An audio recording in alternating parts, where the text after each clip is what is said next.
நீங்கள் சிறிது கூட யோசிக்கவே இல்லையா? மகனே மாருதி,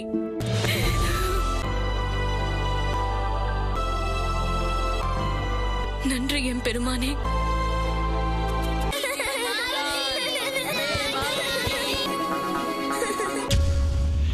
எதிரிகள் கிட்கிந்தையை சூழ்ந்து கொண்டார்கள். வாலி எங்கு போனான்?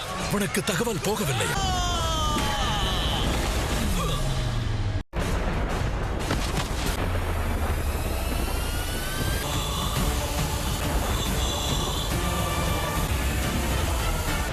கிட்கிந்தைக்குள் நுழைவது அவ்வளவு எளிது கிடையாது மாயாசுரனே.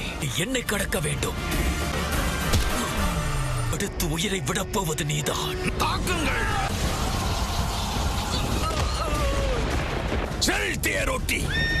கிட்கிந்தையை நோக்கி நீயும் உன் சேனையும் வந்திருக்கவே கூடாது. தண்டனை அனுபவித்தே ஆக வேண்டும்.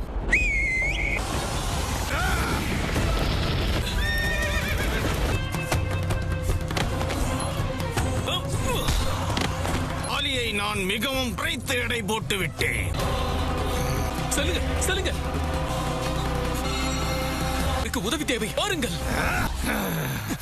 சுக்ரீவா, நிறுத்திவிடு. தவறுக்கான தண்டனையை உன்னுடைய தம்பி அனுபவிப்பான். உனக்கு முன்னால் ஒரு அசுரன் இது போன்ற தவறை தான் செய்த அவன் உயிரோடு இல்லை. வாலி அண்ணா!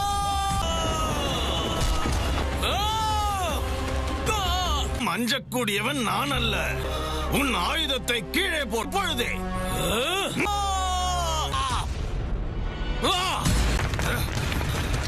வாலியை கைது செய்யுங்கள்.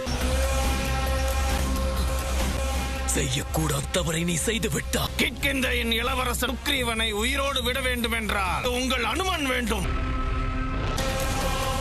இந்த நொடியே என்னிடம் ஒப்படைத்து விடுங்கள். கிட்கிந்தையை விடுகிறேன். என்னை கைது செய்து கொள். எங்கள் இளவரசர் சுக்ரீவரை விட்டுவிடு. வேண்டுமானால் என் உயிரை எடுத்துக்கொள். அனுமனை மட்டும் நீ எதுவும் செய்யக்கூடாது. நீங்கள் மாருதியை அந்த அசுரனிடத்தில் ஒப்படைத்து விடுங்கள். இல்லை, என்னுடைய நாடு எவனிடத்திலும் தலை வணங்காது.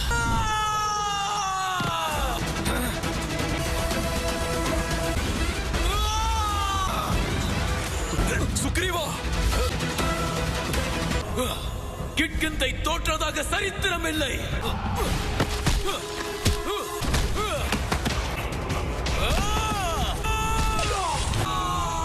எங்கள் நாட்டை குறைத்து எடை போட்டு வாழ்ந்ததாக சரித்திரம் இல்லை. அனைவரின் வாழ்க்கையையும் முடித்தவன் இந்த மாவீரன் வாலி.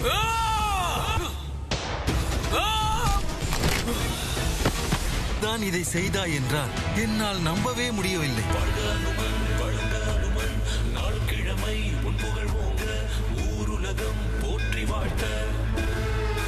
தங்களிடம் எதையும் எதிர்பார்த்து செய்யவில்லை முனிவரே. தங்களிடத்தில் ஒரு வேண்டுகோள். ஏதேனும் செய்ய நினைத்தால் அவன் எங்கிருக்கிறார் என்று தெரியப்படுத்துங்கள். நான் அவரை பார்க்க வேண்டும். இந்த நீர்க்குடுவை உன் நல்ல எண்ணத்திற்கு நான் வழங்குவது. நீ நீண்ட பயணத்தை மேற்கொள்ளப் போகின்றாய். இந்த நீர்க்குடுவை உனக்கு என்றும் உதவியாக இருக்கும். மிக்க நன்றி முனிவரே. என் பார்வை ஒருவர் மீது விழுந்தால் அவர்களின் வாழ்வு முழுமையாக மாறிவிடும். அதை அனுபவிக்கும் நேரம் நெருங்கிவிட்டது. அம்மா, ஏன் இங்கு இவ்வளவு புகை? அவர்களை வைத்தியரின் இருப்பிடத்திற்கு அழைத்துச் செல். நான் உங்களுக்கு உதவி செய்யட்டுமா? நீ எல்லாம் ஒரு பிள்ளையா?